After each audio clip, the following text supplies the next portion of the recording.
Alright, Tabuso for Babedin Komo kakra, Mesro say Bomade. Na your Facebook page, you know what to me I like and I will share their my no so dan chaya. YouTube, Bomade, so betima subscribe, we no be can buso no send beya. Every notice be on sabetima ka. Na comedy can ni tie no won so set me aka bi. Me dino.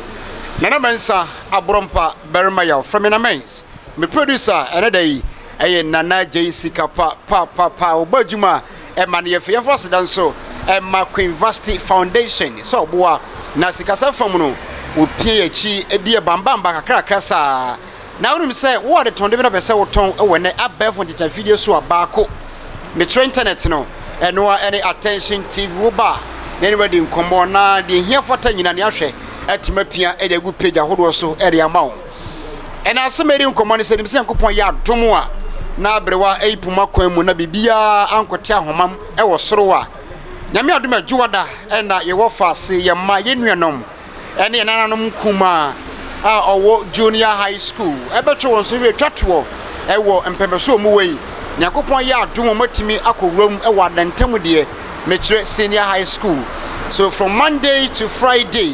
and a B.E.C.E ye candidates e kwakokire wo mo ensohwe na ebehia say awofo batan ahwefo wono ka bi wom ye di kan fo pi na ebetima shase na emwo beti say afutuo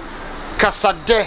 empomonyi we nkono ebetimi akoso na me no ka say yegina Ablekuma North abato mpesoa eso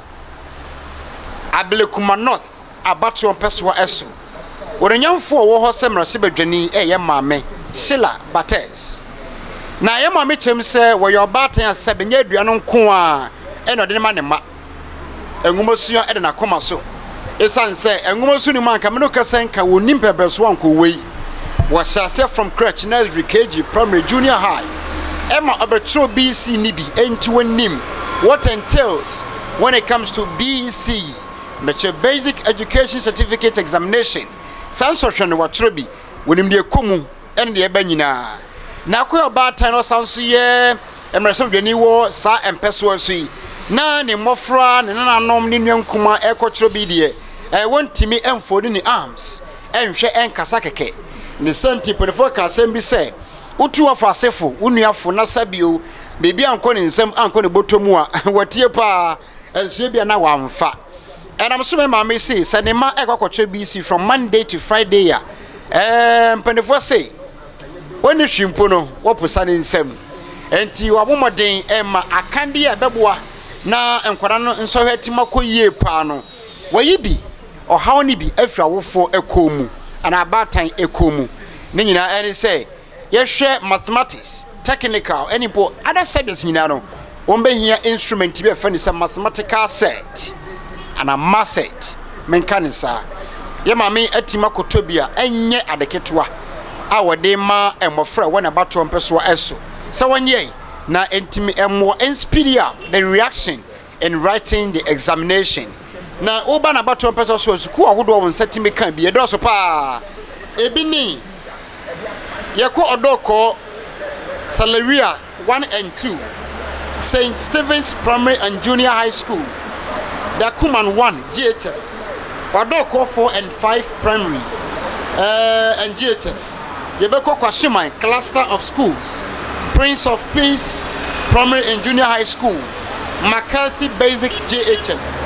and Ansarudin Islamic Basic and GHS. Bebrena ka ho, and on Satimaka sa mathematical seti. Na ye mame esanso echiro mu say, obesra pasuafo no. Ye ka ensosha to examine you no, etre say ye so wahwe from basic 1 up to junior high school 3 no. Teacher for ko bisaw say wasuya adru hen and also etwamu a e ma akora bi afa che ntimu say there's going to be a question that is beyond their standard asem se bia ni ho a ebeburu de wonim eso e ya de a within their capacity and aponifo e de be so mahwe and say be ehu ayam hihie mintime nye akwadworo bia no wonyi frim na so kwatena examination won so a ye Friday examination more practices men can say apo there's nothing more than apo send say one kasa besua ne wakochro enti otu osua for ne fo asho mun kran say mo bia fa yetim se exams no mo oduana edin da bi e de o man kasa betim atwene mom wonya hweye se won fa krata bi nso ne ho won kodi nkomo e wo exams ho won ko bibia e de ntiantia ene amhihie e beto o mo so ne krokro mo stress abatan ene Friday Saturday Sunday yenya breman koda no enya fei na akora no be overloaded where asudie ni nyuma pina begun koda no so was they need time to study to learn yemo mo bre no mutimi so na exams no eyo mo daachi o mo sha se wa brabum no ena mo koye no attention me ya don Monday so mo chura we shall bullet to you everything that happens or the various centers no na say trendy on site can be once again edino nana mensa abrompa berima yaw me producer na Jessica pa when it nyina boy and a timid asemeto dwa ewo Ablekuma North abaton perso no ye DB amawo fasida Emma Queen Varsity Foundation so timeboye na bibia ekoso wano like the page on Facebook, be our partner, share with us ko YouTube, subscribe na share na busia beka hu bi de ntimi enhwen somebody can tell no hwe no yemfa emwa Ghana, Africa and the entire world no as a whole. God bless you for watching and for sharing. Thank you.